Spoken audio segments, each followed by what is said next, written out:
Good morning. Welcome to First Edition. Today, we confront an issue that many would prefer just to whisper about, but one that demands to be addressed out loud with clarity and courage. Child abuse in the Turks and Caicos Islands. Not in some distant place, not in theory, but here, within our communities, sometimes behind closed doors, and too often in silence. This is Child Abuse Awareness Month, and awareness, while important, is no longer enough. The real question is, are we truly protecting our children, or are we still looking away when it matters most? Joining me today on First Edition is Inspector Ensa Wilson of the Safeguarding and Public Protection Unit of the Royal Turks and Caicos Islands Police Force. Now, Inspector Ensa has something special about being here with us this morning. It was almost 2 years ago that she was here, and I'll let her tell you the rest of the story. Good morning, Inspector Wilson. How are you? Good morning. I am really, really good. So tell us what happened 2 years ago while you were here. April the 11th, 2024. It was me and one of my co-workers appeared on the show. While doing the show, I was having extreme head pain and blurry vision, but I still toughed it out. When I got home, I started experiencing other symptoms and I decided to go to the hospital. When I got to the hospital, I was told that I had what is called a CSF leak. It's simply where your brain fluid is too much and it is escaping through my nostril, through my ears, and is also bleeding. I was also told that I had a hole in my skull and that fungus had started to grow. Oh, no. So we are now on to April 12th. April 12th, I was airlifted to the Cayman Islands. Child Abuse Month, my biggest month of the year. Right. I love April more than I like Christmas. It was this morning, I think it was after 12 or so, I posted on my WhatsApp status. I said, I have an anniversary today. Today is the day that I was airlifted to the Cayman Islands for medical treatment. Shortly after, I got the information about the show. So I said to myself, Lord, are you trying to tell me what exactly are you saying to me? I thought about it. I said, no, I ain't going. I'm not going. One of mine said, Ensa, you better go. You ain't just get this information about this show on this date. You better go. One of mine said, girl, don't go. Remember last time what happened? And I said, okay, I ain't going. One other mine said, Ensa, go. I finished class. I put on my clothes and I came. This alone is a testament to how important the work of child abuse awareness is. Because 2 years has passed. I was left with a number of, effects from what I experienced. But on the same date, the same message, the same community, this work, and the theme for this year is that positive childhood starts with us. So I must do something. I am here. Yes. So I had to Amen. come. And we're so thankful for you. And I brought my passport. I noticed to that, show yes. the She day. brought her passport to prove it. Well, Inspector Ensa, we're so glad that you're well, that you're back with us, and that you're actually here on First Yes. Edition again. Yes. Yeah, thank you for what you do each You're day. welcome. So let's deal with the issue and public confidence. Are children in the Turks and Caicos, you think, safer today, or are we simply better at talking about abuse? Children in Turks and Caicos is much safer today than we were several years ago. Why am I saying this? We have the 2015 Sexual Offenses Ordinance. We have the Child Care and Protection Ordinance. We have the mandatory reporting, which is also in the Child Care and Protection Ordinance. We had recently have a total turnaround with the Department of Family and Children's Services under the director, Ashley Adams. They have 2 other departments within the Department of Family and Children's Services. You have the Department of Community Support and Events, and you have programs for the elderly, vulnerable persons. Right. I saw a release social media release from the Department of Family and Children Services, where more persons, I think it was about 850 persons or more, that has been recently added to their budget. That's a part of the many programs that they carry. You know, sexual assault, crime against vulnerable persons have come a long, long way. I've seen the work. I see the department putting in the work. Look at the Department of Behavioral Health Services. Yeah. That's a huge change. Look at the Special Needs Department. Look at the inclusion in Turks and Caicos now for disabled persons. We didn't have that many years ago. So when I sit here and say that we have come a long way, there's evidence to show. Yeah. I am not just saying that. So we are indeed progressing. Yes, we are. Okay. Now, we've heard reports that awareness campaigns have increased reporting. Is that a success or is that some sort of warning sign? I believe it's both. A success where that we believe that once person have the correct information, better informed decision. And it's also a warning.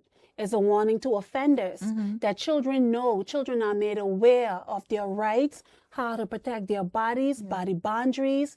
Parents know information of how to reach out and make those reports. Agencies, whether it's the daycare or primary school or private school, they know that they're mandatory reporters. Doctors, lawyers, police officers, all of us are mandatory reporters. So there's accountability. In us getting better, there's also accountability that what happens when we don't act. Mandatory reporting says you don't have to have proof, you know. If you suspect something is wrong with a child, or even an elderly person, your job is to report. You report, and the different responsible agencies will do their part. You can report, you can give them your name and your information if you choose, or you can report anonymously. You know? If you're just joining us, this is First Edition, and we have Inspector Ensa Wilson here with us, and we're so grateful for Inspector Wilson having told us earlier what happened to her 2 years ago. But Inspector, you just mentioned reporting. So walk us through a report of child abuse and how quickly your unit responds. What happens when a report is made? A report can be made in person, which is at the Ethel Ingram Center, or you can call 911, which is, you know, our 911 services. Now, when persons call 911, sometimes you will hear complaints of, oh, they ask me a lot of questions. They have to. How am I to respond to you and connect you with the right response if I don't know what's wrong? You can report to Department of Family and Children Services, which is 338-400-8400-9400-2400. She knows the numbers. You have the Department of Family and Children Services on every island in the Turks and Caicos. You can report via email, which is a MASH referral form, which is at mash@gov.tc. On that form, it asks you for date of birth, names of persons, any family history known. If you don't know, that's fine. You can just put in a summary of what happened, and you can email those forms to that same email address. You can also call 338-4013. You can call the Safeguarding and Public Protection Unit 232-6696. You can call Chalksound Police Station, which is 232-7552, Grace Bay Police Station, the North Caicos Police Station. So there's so much. Sounds like there's no excuse for us not to you call. You can report. Yeah. You know, you can even email. Every police officer in the world, Turks and Caicos Islands Police Force, have a work email address. So if you know a police officer, you afraid, you don't want to come out and report, you can report. There's so much options now. Yeah, that's amazing. You know? What would you say are the biggest challenges in investigating these cases? Do families and people involved cooperate? In my experience, the biggest challenge is getting these cases to be called early before the court. You know, unfortunately, sometimes, you know, the court has a list, you know, and sometimes matters get adjourned for different reasons and availability of the different judges. So you would have a matter happen sometimes 2 years ago, sometimes more, sometimes less, and it would take a while to call up. Sometimes when the matters are called up, the children are adults. You know, some of them over the age, they left school, they move on, they're in college, they're trying to heal and put it behind them. So we get a lot of challenges in that area. Yeah. And you mentioned courts and all that. And I wanted to ask then, how many cases reported to you never result in charges? And why is that? There are different offenses when it comes to child abuse. Sometimes you will see a matter that's for intervention. Who decides the intervention or responses is a joint effort. That's social and the police. Sometimes we include other agencies like the Department of Behavioral Health Services, or whether the person needs counseling. Sometimes families just need a little help. Yeah. You know, sometimes children just have a little behavioral issue, and sometimes intervention is needed. The police don't make that decision. Social step in and they do what they have to do. They are professional. They are trained counselors. So most times, stakeholders decisions, stakeholders meeting, case conferences, we will decide the better route. So, Inspector, give it to us straight. How many cases do you think of child abuse in Turks and Caicos that are never reported? Do you think we have any? I'm going to say this to you. There is still underreporting. There is still underreporting for many, many reasons. Some people are naturally afraid. And the reality is we live in a small community and there's always fear of public opinion. Yeah. There's always public opinion that's not factual. So sometimes persons are afraid to report for those reasons. And that's why awareness is so important, because the thing with sexual assault, come in, give us a chance, get the medical done. There is medication available, but you can only access that medication if you are examined by a doctor. That can be a pediatrician or one of our sexual assault examiners. The medication can only be issued to you from one of those doctors. If you go to a private clinic on the island, they are mandated. They are mandated by law to report that assault. The act says that a person who fails to report can get a term of 6 months in prison or a fine of $5,000 as a summary offense. Once you come in, you get treated. Because with sexual assault, there's sexually transmitted infections. And that medication within 72 hours, what we call the forensic window, it has the ability to stop any infection, even pregnancy, within a specific time window. That's why it's very important. You come in, you get your medical. We would always say to you, let's just do the medical now and we can talk afterwards. Because after that forensic window is closed, sometimes the medication will not be effective. So acting now is important. This is such an important subject this morning, the Child Abuse Awareness Month, and someone who is so passionate about it. I don't know if you can hear it, but I certainly can. Inspector Ensa Wilson is telling us all about it. So, Inspector, have you encountered situations where people know abuse was happening, but choose not to report it? They're well aware of it. There have been incidents where, certain reports would be made, but it's always require investigations. And those investigations would have to be a joint effort. Yeah. Yeah. The Commissioner of Police made a press release, a public release, where there has been a deduction in reports of sexual assault. I believe correctly, it was 33%. And I am very proud to be here today to say that, because within that 33%, awareness had a major role to play in that deduction there. Yeah. So awareness is very, very important. But talking about that and reporting, and you mentioned earlier that, sometimes we're afraid to speak out. Would you say that we're dealing with a culture of silence where people protect abusers because of family ties or our close-knit society or just our social standing? It's a number of things. Social is a number of things. They all are connected. Yeah. They all are connected. But the thing about abuse, all forms of abuse, healing don't start until you get some help. Let's just say you have a plant, right? We're all, cultural island people. We like green plants. This plant, the leaves on your plant, some of the leaves are turning brown. They turn yellow and brown, and they eventually die, right? How do you restore that plant? Don't you sometimes take that plant or that environment, you take off the dead leaves, you water it, Give it some new soil. That's it right there. That's the sexual assault examination. You water in that plant, and then what you do, you put that plant in a new pot, new soil. That's the medication. And the healing process starts. You know, you give the plant some sunlight, reposition it, maybe a kitchen window, the balcony, and the process starts. You know, some people may say there's no comparison, but the process has to start somewhere. Yeah. What about those individuals who say that we're seeing repeat offenders or individuals who've been reported before but remain in our communities? What do you say to that neighborhood who says, well, you put them right back in our community? You see, the thing is, you know, when persons are convicted and they serve their sentences for any sexual assault or any crime against children, after they serve their sentence, they would re-enter our community, right?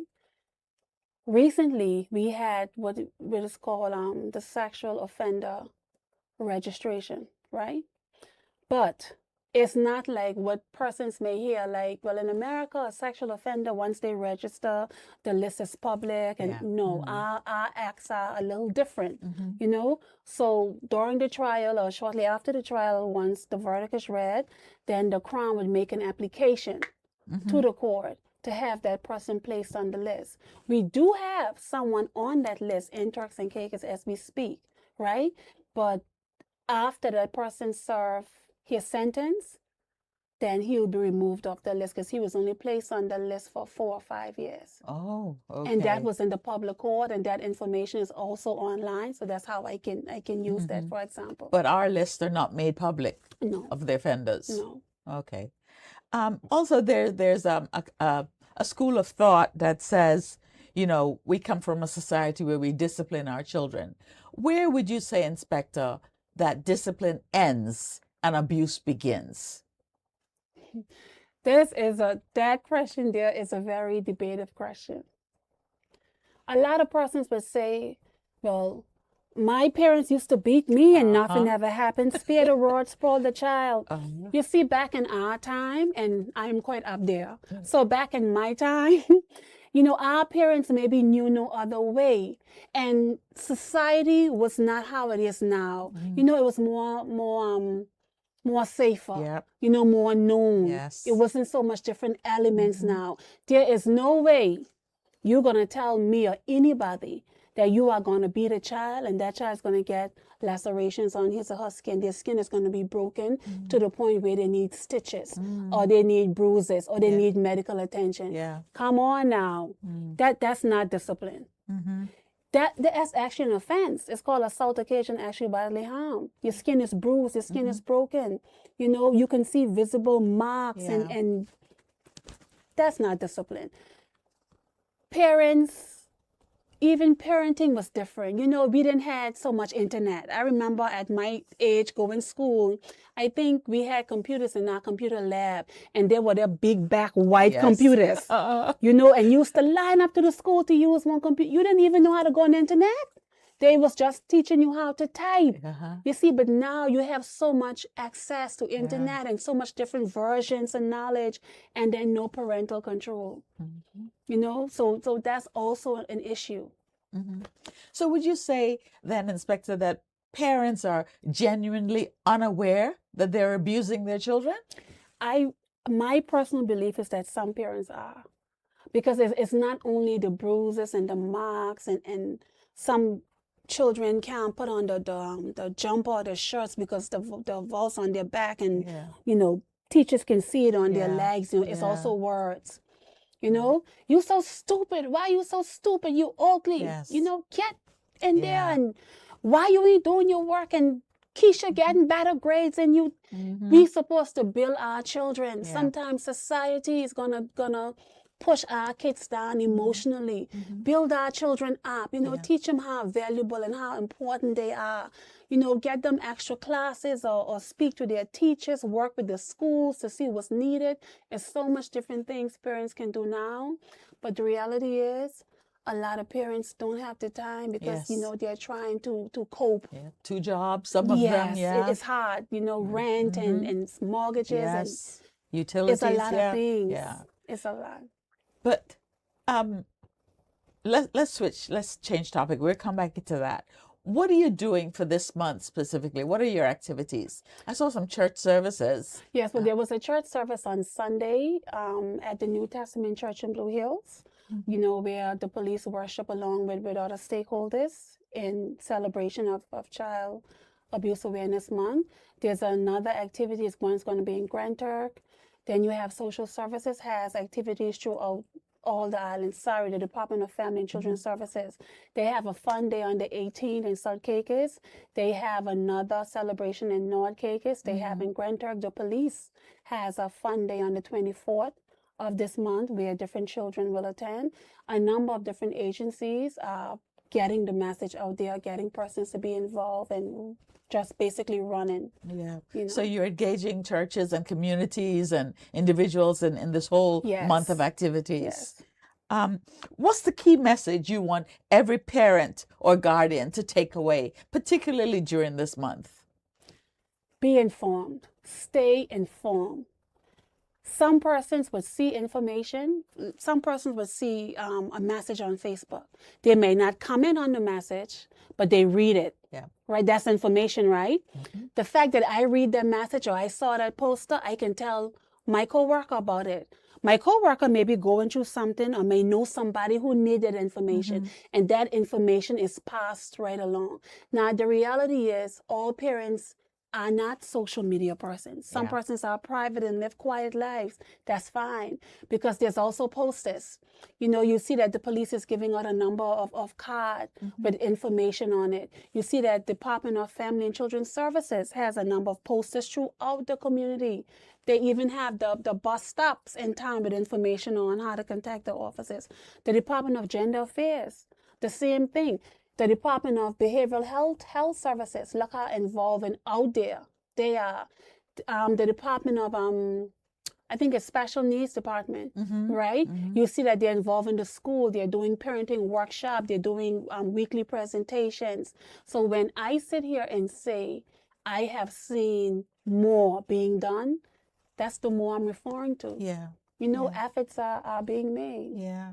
You mentioned this earlier, Inspector Wilson, that, sometimes we refer to how we were brought up. So would you say, is the phrase, that's how I was raised, becoming sort of a dangerous justification? Very, very. And it's not only that too, as adults and grandparents, that's the way they knew.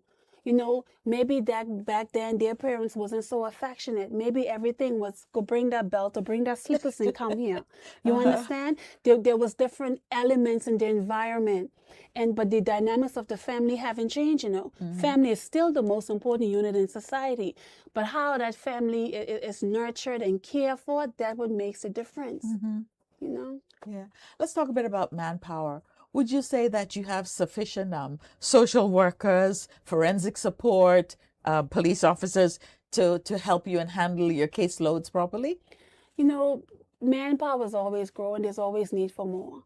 There's always need for more. And a perfect example of this is the recent increase in budget for Department of Family and Children Services. Yeah. The need for an all-island inclusive response, because the reality is to get from Provo to North Caicos, which is the closest, you need to depend on somebody else. Who's that other person? The ferry, or the flights to South Caicos or to Grand Turk, and the availability of tickets. So sometimes there's always environmental challenges that you'd have to try to overcome. But in the event, there's always someone on those islands who has similar training that can respond, that can do what has to be done until support arrives. Yeah. I'm glad you mentioned support, because you probably mentioned it earlier too. You mentioned interagency relationships. Would you say that your interagency cooperation coordination is as strong as it needs to be? There's always room for growth and improvement. I don't think no one in no profession, even if they work at convenience store, can say that cooperation, is 100. But I can say it's getting better. Why? Because I'm seeing inclusion. I'm seeing departments working more with each other, sharing information, a joint effort. You're seeing it daily. So if a child reports abuse today, can you confidently say that they'll be protected immediately?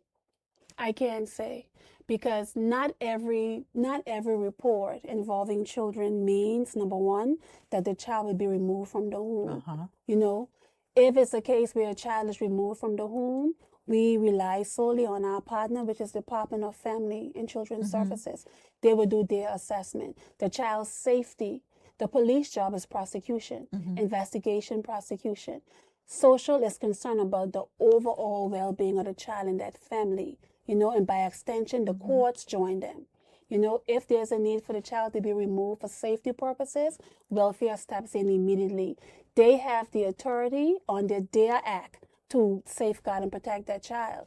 The police is going to be there because there's a multi-agency response, and we're also there to protect our social workers in the event, you know, someone gets violence or tries to harm them or even the child.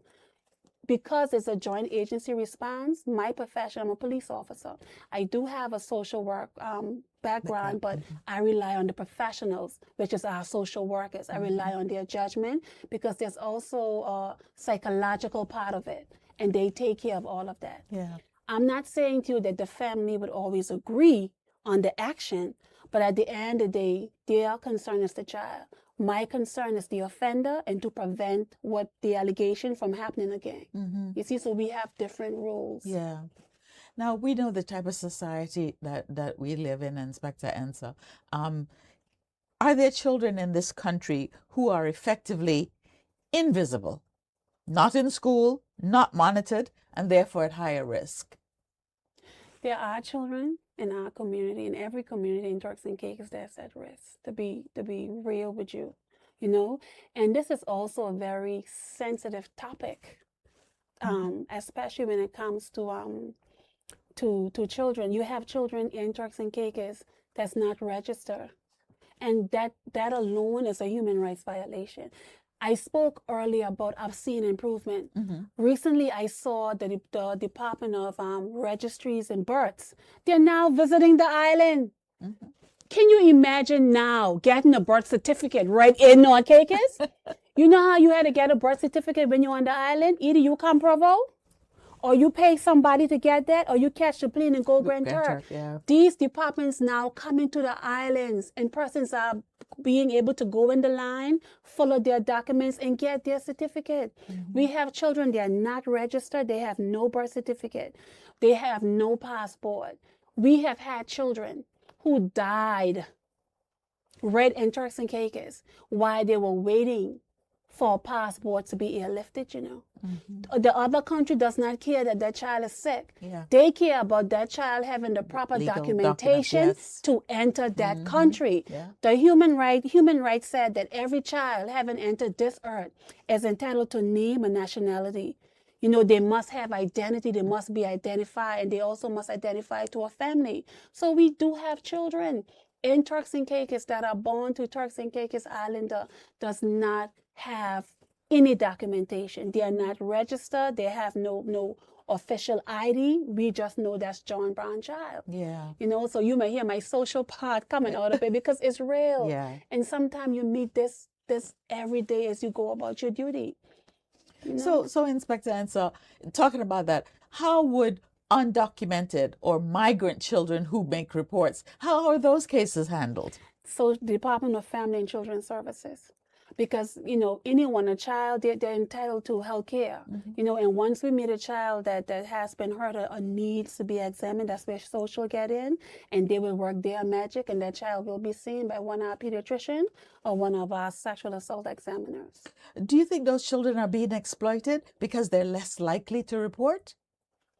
That's another sensitive area, but I'm going to tell you, it's there.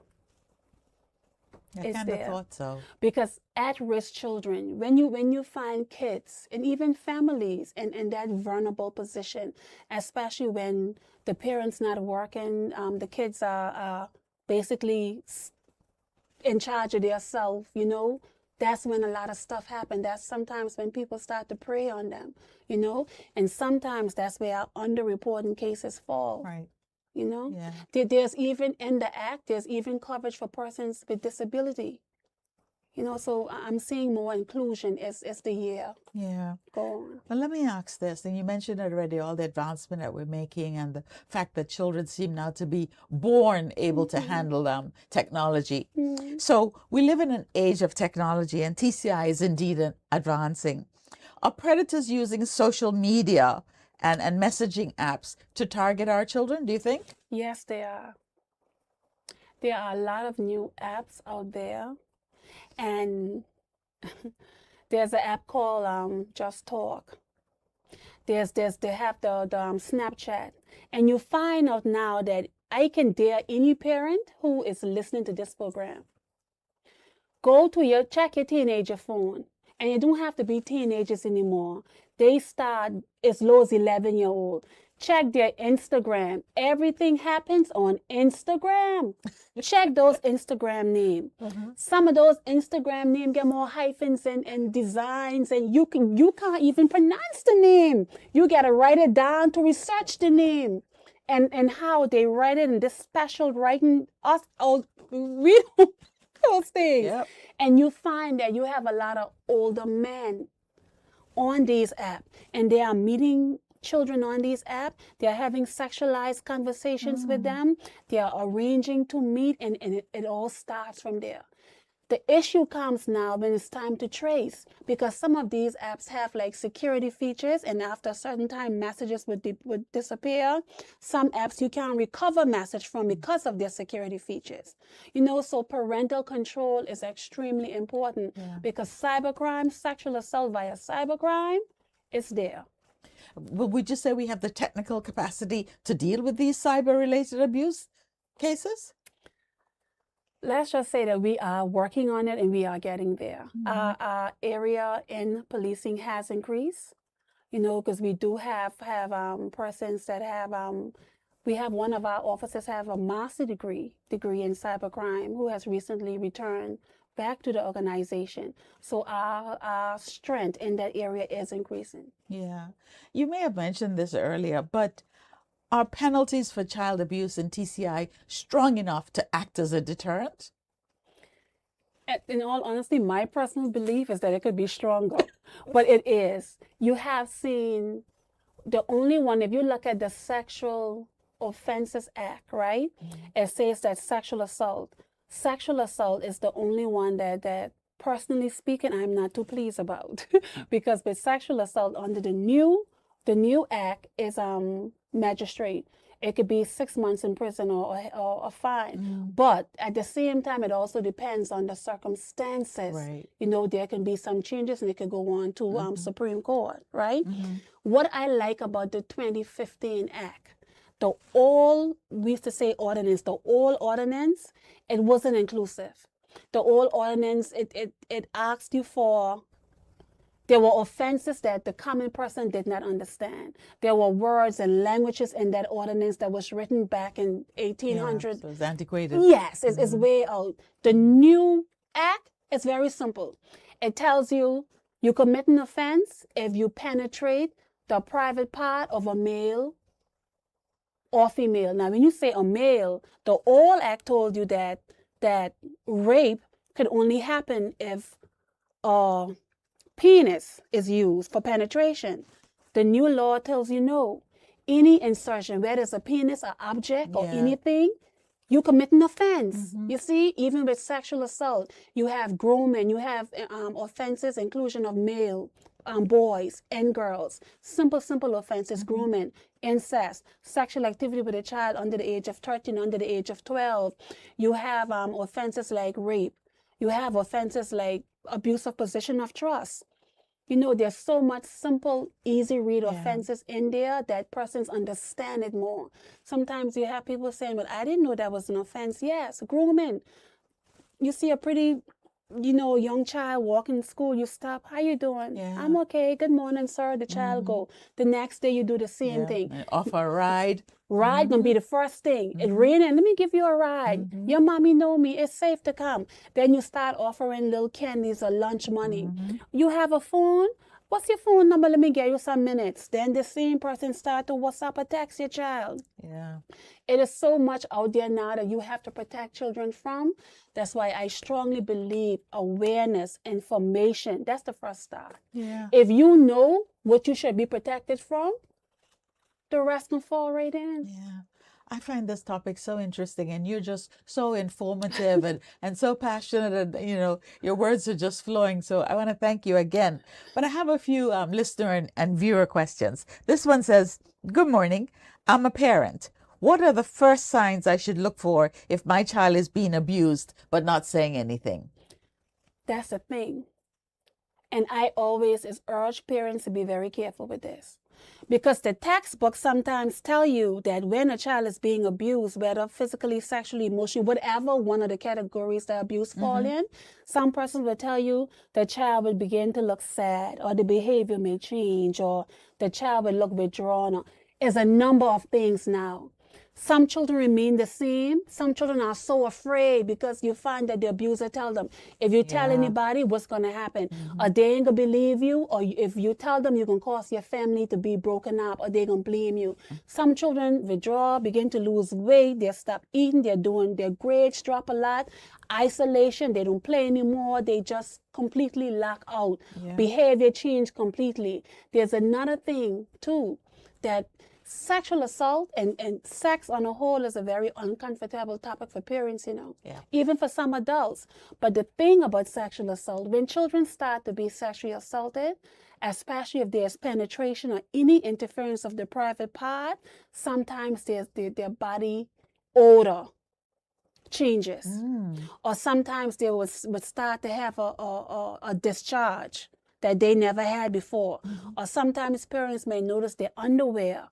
You may say, well, when you go in the bathroom, you're not, cleaning yourself properly. But sometimes it's a discharge, and you would find that it's best to take that child in. Sometimes children do get infection because some kids, you find that they would wipe in the front if they defecate instead of wiping in the back. That also gives them an infection.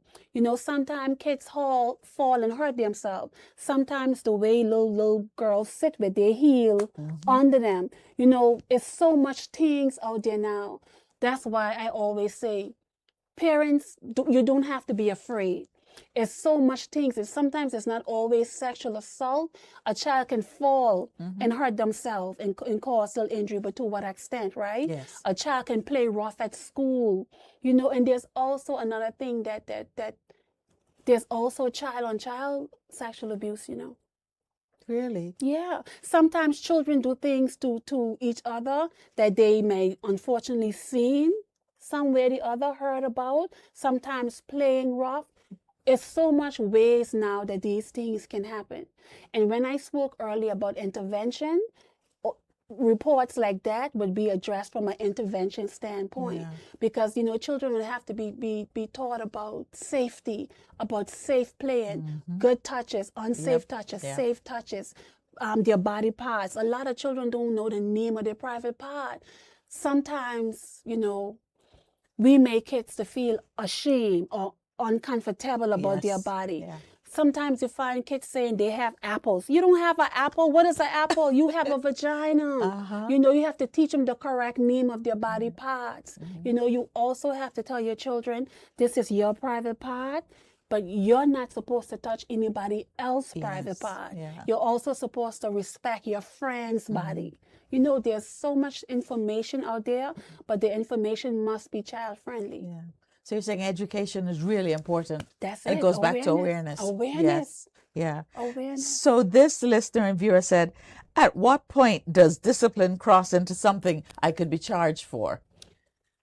When you start abusing verbally, physically, emotionally, that's you cross the line there. And though there are offenses that can be responded to by the police, Department of Family and Children's Service, and also intervention. If you find a parent that talks to their child harsh and don't know how to show that soft side, The Department of Family and Children's Services offer parenting classes.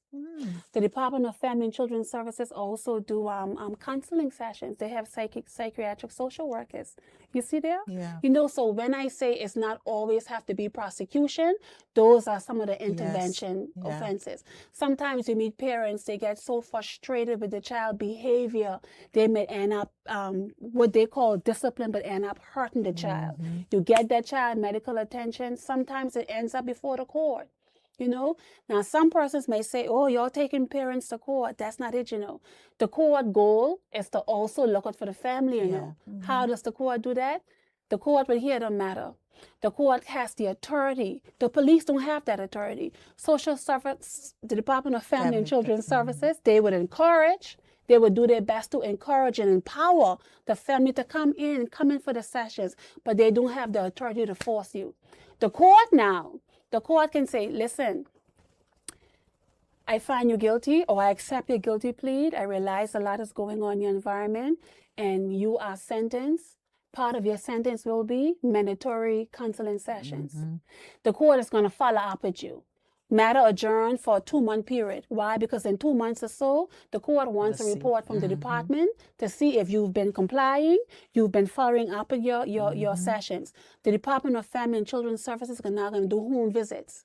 Those home visits going to see what's going on in your environment. Have things gotten better from when we first met? Did you take any of the recommendations that was made? And those visits going to be unannounced visits where we catch you in the element of surprise at a reasonable time, of course. And some going to be planned visits. Any challenges? Communicate with the department. Come in. So you see, it's a system that works if persons use the system. Yeah. This parent asks, how do I talk to my child about abuse without frightening them? Child-friendly information. I like to tell parents, start by teaching your child at a very young age the correct name of their body parts. And this starts from home. Yeah. This starts at home. You find that in the schools, you find that the kindergarten teachers, they're doing that. I can tell you for a fact. You find that the schools, they are involved, they're talking to the children about safe touches, unsafe touches. You know, they're preparing them. And parents have to do the same. I have a lot of books, right? And these books speaks about body boundaries. They tell you stories. We have a local author, Dr. Anya Malcolm Gibbs. She has a book that I love to promote. It's called Tells Me I Promise I Will Not Get Mad. Yeah. And in her book, she has a story of child abuse. You know, there's a lot of books. If you need help, there's a lot of books that you can look to and you can tell it in a story and ask the child to explain. Yeah. You can get somebody, you can be present when the person speak to your child. Go into the Department of Family and Children's Services. I like that about telling them a story, Yeah. story form. So this listener says, if I suspect abuse next door, but I'm not 100% sure, should I still report it? Yes. You don't have to share your name. All you have to do is tell where the person lives once you have that information and what you heard. 911 job is to ask you information. They're doing their job. They have to get information. But whether the information is complete or not, I guarantee you they will pass it on. Yeah. I think you've answered this next one already, but here's one that's on the minds of many. Will my identity be protected if I report something? No. No, I'm not here to sit here. You notice I have never sat here and said that all agencies or the police has it perfect. No. But what I can sit here boldly and tell you that when it comes to report of child abuse, child sexual assault, or whatever form of abuse is, there are matters that goes before the court, and up to now, persons do not know who made the report. Yeah. Once a report is made into MASH or to social services, that's it.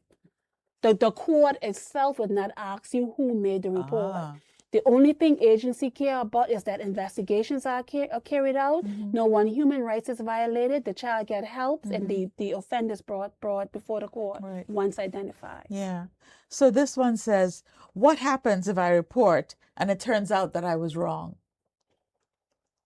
Then you still done your part. Remember, if you read the section, it doesn't say that you have to be an investigator or you have to have proof, you know. It says once you suspect or believe that something has happened, your job is to report it. Because when we report, we prevent. Yeah. You know, something could, even if that child isn't being abused, maybe that family needs another help that was identified because of the report that you made. Mm-hmm. You And know? Inspector, earlier in the show, you mentioned this already, but for those people who weren't listening when you mentioned all the email addresses, this person says, if a child is afraid to go to the police, who else can they safely talk to? Department of Family and Children Services. Their teachers. The teachers are mandatory reporters. And I also want to urge parents, please work along with teachers. Teachers are bound by law. They have to report their observations. And the schools, every school in Turks and Caicos have guidance counselors at the school. Yeah. You know, the child can speak to their teacher, they can speak to the guidance counselor. And once that is done, the guidance counselors and teachers have a duty to speak to their principal, who's also mandated to make a report. The education department is also on board because they have their policies when it comes to these things. So what should a child do if the abuser is someone in their home? If there's someone in their home, as soon as you get to school, tell your teacher. If that child feel like there's no other family member that they can trust, or if they tell a family member and the family member can tell mommy or daddy, when you reach the school, as you come at that vehicle, you tell your teacher. I guarantee you, once you inform a teacher, there will be help the same day. Yeah. So for clarity, Inspector, can a child report child abuse without their parents knowing? The thing is now, once they make a report, once a child makes a report, right, the Department of Family and Children Services has the authority to go to that institution and get that child, bring that child to a place of safety, which will be the Atul Ingram Center. We call it SAC, Sexual Assault Referral Center. And that child will get help. If that child is in need for urgent medical, the medical will be there. If the parent or guardian has been identified as the offender, then they will be arrested. The child will be interviewed using the social worker who now acts as a protector for that child, right? Every step, the social worker will be there. If the parent is the accused, they'll be arrested and informed of the report made against them. If not, sometimes a family member, you may say, well, if you don't want me to be there, I want my sister or my brother or a family member to be there with that child. You know, so there's always someone looking out for that child interest. Yeah. What happens if the parent doesn't believe the child? If the parents doesn't believe the child, sometimes there are cases like that. But again, the Department of Family and Children Services, all of that burden and responsibility falls on them. And I can tell you they take it with ease. Because what you do again, remember I spoke about medical? Yeah. Medical tells a story, you know. Yes. We can say whatever we want to say. Social media can say whatever they want to say, but medical tells a story. Our body is a walking story. Yep. You know, when that child is examined, you know, evidence would be found. Yes. You know, there could be abrasion or the private area, redness, tenderness. There can be marks to the back of the hand. There can be swelling. There can be inflammatory. So much medical things can be wrong. Yep. Body fluids is a whole nother other thing. You know, and even if you don't have that, what you find now too, sometimes when children are sexually assaulted, there's no penetration.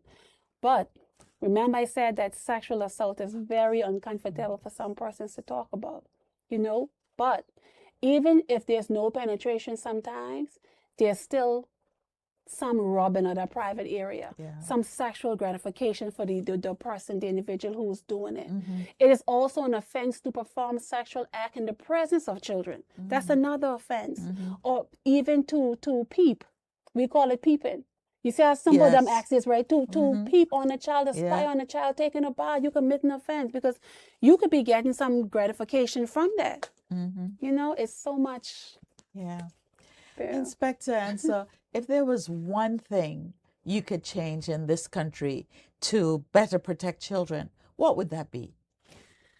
The court system. I would have a faster turnaround time for the court cases. Again, there's no one to blame here for that. You know, there's so much issues sometimes. Sometimes you have sickness. Sometimes you have cases going on longer than, sometimes you can't find juries. You know, sometimes it's so much different reasons. If we can get cases to be called before the court faster, I believe it would also help us in more persons coming forward. Because some persons don't want to go through that long period. Some persons, it's happened so long, officer, I forget. But At the same time, I must also use this opportunity to mention special measures. Back in the day, you had to go to court and face the person that sexually assaulted you and did you those awful things, trembling in fear. Now, there are special measures. Once you apply for special measures, you can give evidence at a different location. You can give evidence via a link. You can give evidence with a protective screen. There's so much measures that can be put in place for children and vulnerable important to persons. know. Yeah. You know, there's no more one room, you there, Yeah. I there, and your attorney saying, you lie. Mm-hmm. Your attorney can defend you because it's the right of the attorney to defend their client. Don't get me wrong with that. But there's measures put in place under the different laws in the Turks and Caicos now for protection for our children. Right. If you could visualize it, what would a safe Turks and Caicos Islands for children look like to you? For me, we would have more youth centers. We would have more playgrounds. When I say more inclusion, I mean regardless of the language they speak. You know, regardless of their legal status, we will still have certain things in place. Because the reality is we are under a number of conventions and stuff that the Turks and Caicos is under. So if you really look at it, we do have a responsibility.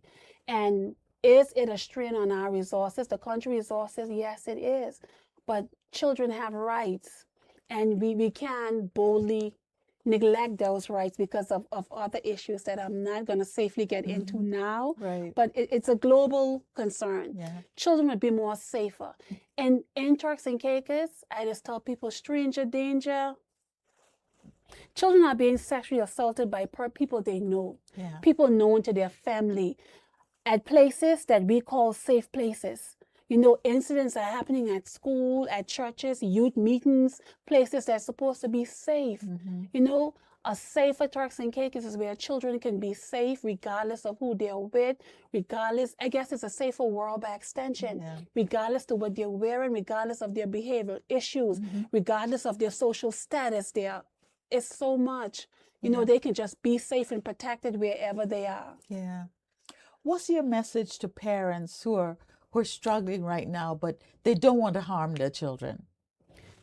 Go in to Department of Family and Children's Services. Every island, call their number.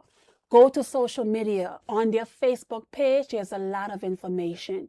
You have the Department of Community Support and Engagement, and you have the Department of Family and Children's Services. On their social media pages, you have all of their available programs. If you're not a social media person, that's fine. Go into their office. Call one of those numbers. Information is there. Check their website. You can just, there's access. You can make use of one of their programs, whether it's their financial assistance program, you need a food voucher, get a social worker. They're going to work along with you. They're going to do assessment. You're going to be empowered. They're going to find ways to strengthen your family. You know, information is there. You don't have to be ashamed or afraid to get help. If you want to, you can WhatsApp me. I don't need to know your name. You don't need to know. You don't need to be added to my phone. 232-6068, 242-2432. I can send you whatever information you need. Email address. I don't need your information, but I can give you information. Yeah. You know, of the different resources that can assist you. I'm not saying that if you reach out to one of our stakeholders today, that you're going to get assistance today, you know. What I'm saying to you is you're now in touch with that stakeholder. They know who you are, and you can get help. Yeah. You know. But do you think fear or embarrassment or stigma or someone's immigration status is preventing us from making reports? Do you think those things factor into this at all? What I have recently seen is that regardless of the status, persons are reporting. Regardless of their legal status, persons are reporting. They are getting help, especially if their children have been assaulted. You know, I have seen more persons coming out because if you notice what the police do, if you check the police Facebook page as well, some of the information is shared in different languages. And because of inclusion, that's our responsibility. You know, different language, whether Spanish, Creole, Tagalog, whatever language. We have I think last time, I think was over 17 or more nationalities in Turks and Caicos. I know it's much more now. And you have persons here that does interpreting of those language from the Yeah. English language into their languages. So help is there. Yeah. So, Inspector, finally, what is your message to a child who's listening or watching you right now and experiencing abuse? Look at your camera and just talk to that child. You did not do anything wrong, right? Even if your mom, your sister, family members, whoever telling you did something wrong, you're not going to be punished. If you make a report, if you go to school and you tell your teacher what happened, your teacher is not going to punish you. Your teacher is going to reach out to somebody who they know can help you. The only way the abuse can stop if you tell somebody. You have to tell somebody. Remember that you are fearfully and wonderfully made. You are beautiful. Look at yourself in the mirror and tell yourself, I am beautiful. You know, I am loved. I am appreciated. I will be loved. There's nothing wrong with you. Sometimes people just need a little extra help, and you can get that help by talking to your teacher. You know, it's important for children to know you haven't done anything wrong, because sometimes parents are the ones who violate them, make them feel like they did something the child wrong. feels guilty. You didn't do anything wrong. You know, your job is to be a child, and that's mostly playing. You just talk to your teacher, and your teacher will get you some help. That's the only way it can get better, if you get help. Inspector, I don't know if you've enjoyed this as much as I have. This has talk been a real conversation. I mean, and it's been so strong and positive and informative that we truly appreciate it. But if today's conversation has made one thing clear, it's that protecting children is not solely the responsibility of Inspector Enser and her department, the Safeguarding and Protection Unit. It is a national duty. It's there for all of us. Child abuse is not a distant abuse. It is here. It's in our homes, in our communities. Sometimes, like Inspector Enser said, it's hiding in plain spaces. In a country as close-knit as ours, we can't afford the luxury of looking the other way, because every time we ignore the signs, dismiss a concern, or choose silence over action, we don't just fail a child, we fail our future. Inspector Enser, we want to thank you so very much for coming. We're thankful to God that you're here today. We wish you the best of health. We wish you, consciousness and positivity in all that you do. And we're truly blessed to have you. So thanks so much. Thank you for having me.